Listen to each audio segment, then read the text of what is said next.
Hey guys, welcome back to another Waka Waka vlog. My name is Abby, and today I will be talking about how to bring in food into Australia. So for like 2 days now, I have been going from one mall to another, looking to buy some ingredients and spices to take with me to Australia. And actually, I've been so disappointed with what I've come across in the stores. I mean, when I was going to the US, it was just easy for me to put stuff in black leather and put it in my bag, and that was so easy. But Australia is pretty strict on what you bring into the country, especially spices and any ingredient of food, any native food, because they want to make sure that you're not bringing any pests or diseases into the country. So I'm going to show you guys the best I could do in regards to packaging, NAFDAC number, and properly sealed food that I think will be approved.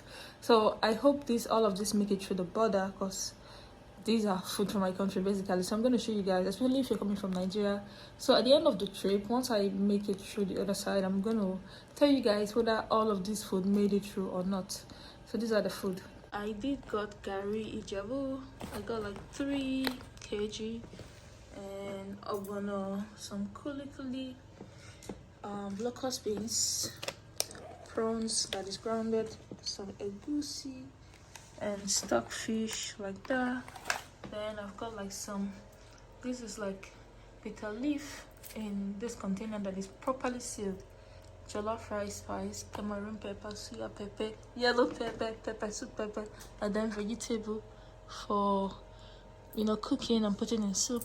And then I got like this big chili container. So these are all of the things, these are all of the food I'm basically taking to Australia. And or you're coming into the country for the first time, and of course there are so many of us that cannot do without our local delicacy, our local food, and how to do that successfully. I am Nigerian. I just moved to Australia. Today is actually my 4th day in the country already, and I'm loving every bit of it. So I'm going to talk about the food and just what was the experience like at the airport when I declared my local ingredient and things you should bring and things you shouldn't bring, and just general knowledge around that. And I even got this while my bag was being searched while I was declaring all of these items. So I'm just going to read out some of the information here, which is literally the latest, and yeah, just things that you guys should also watch out, and some helpful tips too. So when it comes to traveling and food, I mean, especially when you're going far away from home, one thing that you can totally connect with, one thing that can usually bring home to you instantly, is your local food, or food that you're used to growing up. At least for me, and I have lived in several countries, and I know how difficult it is to find your local food, how expensive they can be. And this is where people can resort into bringing their own products or their own produce for consumption. I mean, I remember the first time I was going to the US for the first time. I just tied gari inside leather, some crayfish, some pepper, some bitter leaf that I dried, and I didn't have any problem at the border at all. In the Philippines, I didn't even bring anything from Nigeria, because by this time I was already eating internationally. So some of my favorite international meals, I mean, my favorite so far is Italian. I do a lot of Mediterranean. I live in Philippines, so I learned to eat Korean, I learned to eat Thai, I eat Filipino food, and so many more. So I mean, I could do without Nigerian food, but there are times that I miss home so much, and the meals that I prepare would always be the comfort. Okay, now this vlog might be useful for you as an African or as an Asian, or even as any nationality coming into Australia and coming in with your local food. So I totally understand, but I might just need to go in between some Nigerian terms and say some things about how I was able to get this food in my country. I started the purchasing of the products like 3 days before my travel. I was actually rushing when I was getting this local products to take with me to Australia.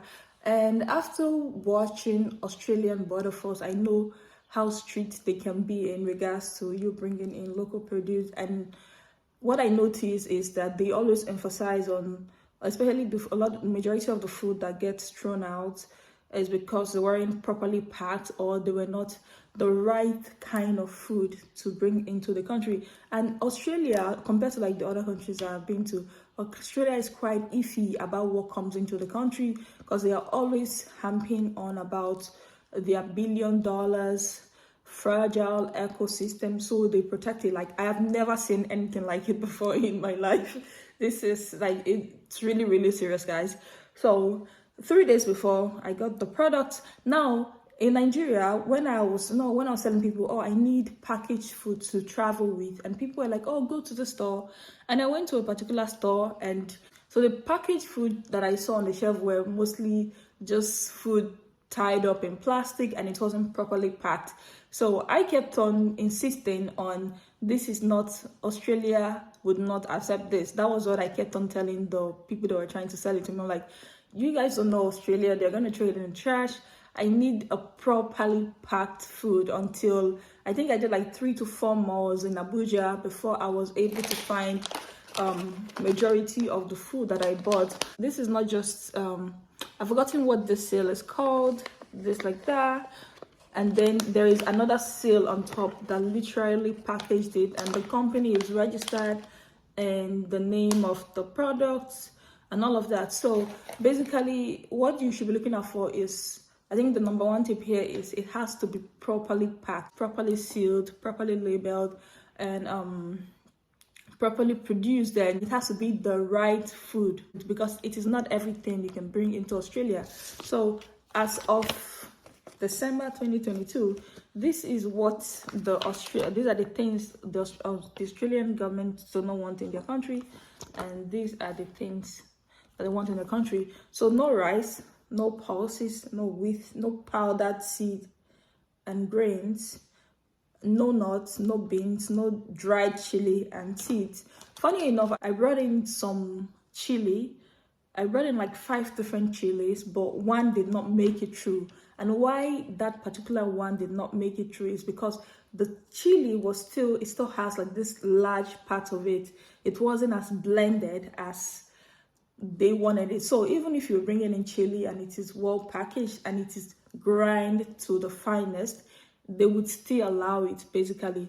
So these are the things not to bring. Why they do not want these things, these names that I just called, into the country is because of a particular beetle. So it's called Kpalime beetle, which is a major threat to the Australian grain industry that destroy quality making grain and makes it unfit, basically. So there's a particular type of pest that they do not want in the country. So some products are basically no, you cannot bring it in at all. And if you breach these rules, right, if you bring in rice, you bring in grains, you bring in beans, the fine is that you can pay up to $2,644, which is basically a lot of money. So they don't play around with their biosecurity in Australia.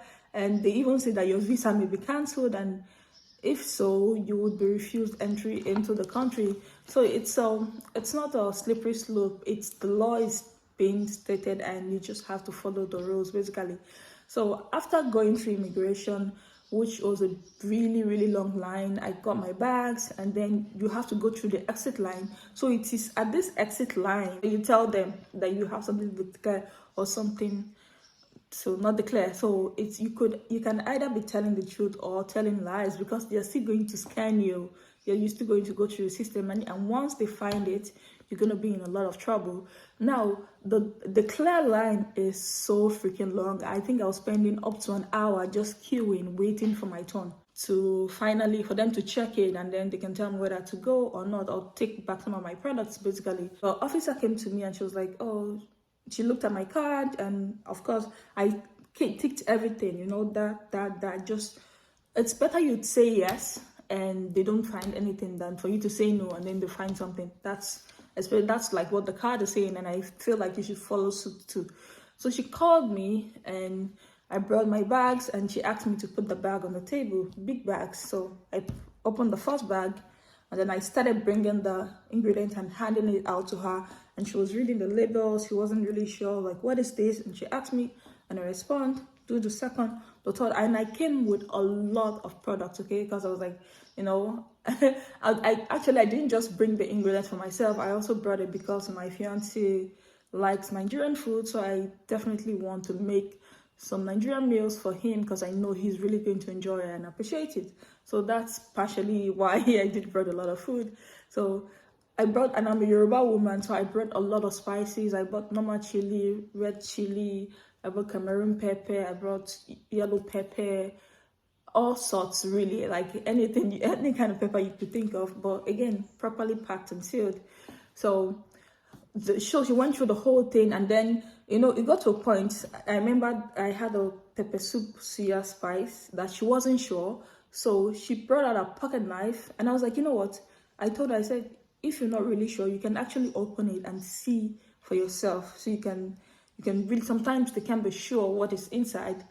So she actually used her pocket knife, opened it up, and she's like, yeah, this can go through. And then she locked it back in.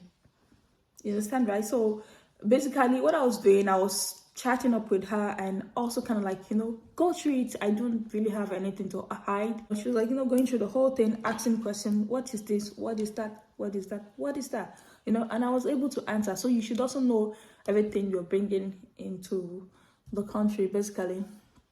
And so she did the first bag, and then we also did the second bag.